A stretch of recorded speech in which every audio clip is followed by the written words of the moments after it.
Principle of super position. അതായത് ഇവിടെ നമ്മൾ ഫൈൻഡ് ഔട്ട് ചെയ്യുന്നത് ഒരു സിംഗിൾ ചാർജ് Q1, ആ സിംഗിൾ ചാർജിന് തൊട്ടടുത്തിരിക്കുന്ന n ചാർജസ് കാരണം ഉണ്ടാവുന്ന ഫോഴ്സ് ആണ് നമ്മൾ പ്രിൻസിപ്പിൾ ഓഫ് സൂപ്പർ പൊസിഷനിൽ ഫൈൻഡ് ഔട്ട് ചെയ്യുന്നത്. അപ്പൊ നമ്മൾ ഓൾറെഡി ഫോഴ്സിന്റെ ഇക്വേഷൻ നേരത്തെ പഠിച്ചിട്ടുണ്ട്. 1/4πε0 Q1 Q2 divided by r² ആണ് നമ്മൾ ഫൈൻഡ് ഔട്ട് ചെയ്തു.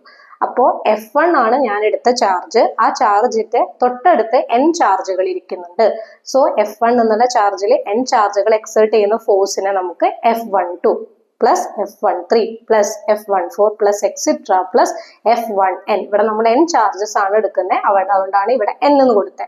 ഇതിനെ നമുക്ക് എങ്ങനെ സമേഷൻ വെച്ച് എഴുതാം? F1 ഈക്വൽ ടു, ഈ എല്ലാ ഇക്വേഷനിലും Q1 എന്നുള്ളത് കോൺസ്റ്റന്റ് ആണല്ലോ, അതായത് Q1 എന്ന് പറഞ്ഞ ചാർജിൽ തൊട്ടടുത്ത് കിടക്കുന്ന ചാർജുകൾ എക്സേർട്ട് ചെയ്യുന്ന ഫോഴ്സ് ആണ് നമ്മൾ ഇവിടെ ഫൈൻഡ് ഔട്ട് ചെയ്യുന്നത്. സോ എല്ലാത്തിലും Q1 കോൺസ്റ്റന്റ് ആണ്. Q1/4πε0 നമ്മൾ പുറത്തേക്ക് എടുത്തു കഴിഞ്ഞാൽ summation I equal to 2 to n QI, അതായത് ഏത് ചാർജ് ആണോ നമ്മളിവിടെ, ഏത് ചാർജിന്റെ ഫോഴ്സ് ആണോ നമ്മളിവിടെ സബ്സ്റ്റിറ്റ്യൂട്ട് ചെയ്യുന്നത്, അതിനനുസരിച്ച് ഐയുടെ വാല്യൂ നമുക്ക് വേരി ചെയ്യാം. From 2 to n QI divided by R1I² R1I cap. ഇതാണ് ഒരു Q1 എന്ന് പറഞ്ഞ ചാർജിന് n ചാർജുകൾ എക്സേർട്ട് ചെയ്യുന്ന ഫോഴ്സിന്റെ ഇക്വേഷൻ.